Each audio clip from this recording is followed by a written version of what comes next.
அடிக்கிற வெயிலுக்கு தயிர் சாதத்தை இப்படி செஞ்சு சாப்பிடுங்க. ஹீட்டாக இருக்கிற உடம்ப நல்லா கூல் பண்ணி கொடுக்கும். டேஸ்ட்டும் வேறு லெவலில் இருக்கும்.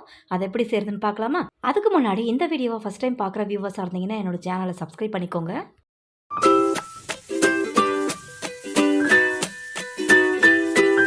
ஒரு கப் அளவுக்கு வடித்த சாதம் எடுத்திருக்கேன். நீங்கள் தயிர் சாதத்துக்குன்னு தனியாக செய்யறீங்க அப்படின்னா கொஞ்சம் குழைவாகவே சாதத்தை வடித்து எடுத்துக்கோங்க.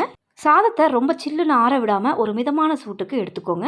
என்னதான் நம்ம குழைவாக வடித்து எடுத்தாலுமே ஆறுனதும் கொஞ்சம் வரன்னு ஆயிரும். அதனால் நல்லா இதை மசிச்சு விட்டுக்கோங்க. ஸ்மேஷர் இருந்தால் ஸ்மேஷர்லேயோ இல்லை ஸ்பூனாலேயோ இந்த மாதிரி நல்லா மிக்ஸ் பண்ணி விட்டு எடுத்துக்கலாம். தயிர் சாதத்துக்கு கொஞ்சம் குழைவாக இருந்தால் தான் நல்லாயிருக்கும். இப்போ இந்த அளவுக்கு நல்லா மிக்ஸ் பண்ணி விட்டு எடுத்துட்டோம். இப்போ இந்த சாதத்தில் ஒரு கப் அளவுக்கு கெட்டி தயிர் எடுத்துக்கோங்க.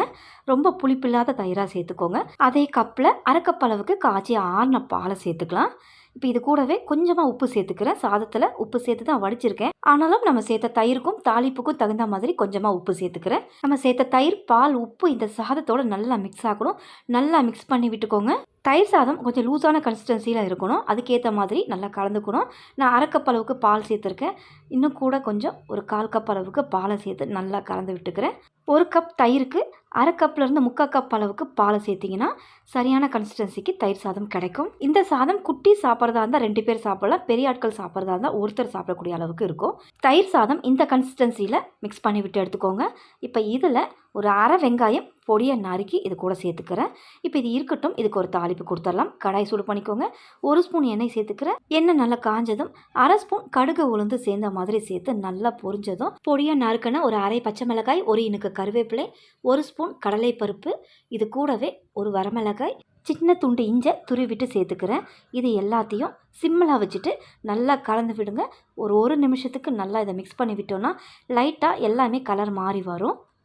இப்போ இந்த அளவுக்கு மாறி வந்ததும் இதை எடுத்து நம்ம தயிரை சேர்த்துடலாம். நீங்கள் விருப்பப்பட்டீங்கன்னா கொஞ்சமாக பெருங்காயத்தூள் கூட சேர்த்துக்கலாம். இப்போ இந்த தாளிப்பை இந்த தயிர் கூட சேர்த்துட்டு பொடியாக நறுக்கின கொத்தமல்லியும் சேர்த்து இதை நல்லா கலந்து விடுங்க. நம்ம சேர்த்துருக்கிற வெங்காயம், தாளிப்பு, கொத்தமல்லி இந்த தயிர் சாதத்தோடு நல்லா மிக்ஸ் பண்ணி விட்டிங்கன்னா ஃப்ளேவர் நல்லா இறங்கி வரும். தயிர் சாதமும் ரொம்ப ரொம்ப ரொம்ப டேஸ்ட்டாக இருக்கும்.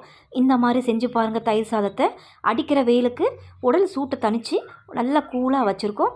கண்டிப்பாக ட்ரை பண்ணுங்கள். இந்த வீடியோ உங்களுக்கு ரொம்பவே யூஸ்ஃபுல்லாக இருக்கும்னு நினைக்கிறேன். இந்த வீடியோ பிடிச்சிருந்தா என்னோட சேனலை சப்ஸ்கிரைப் பண்ணுங்கள். ரொம்பவும் பிடிச்சிருந்தா லைக், ஷேர் பண்ணுங்கள்.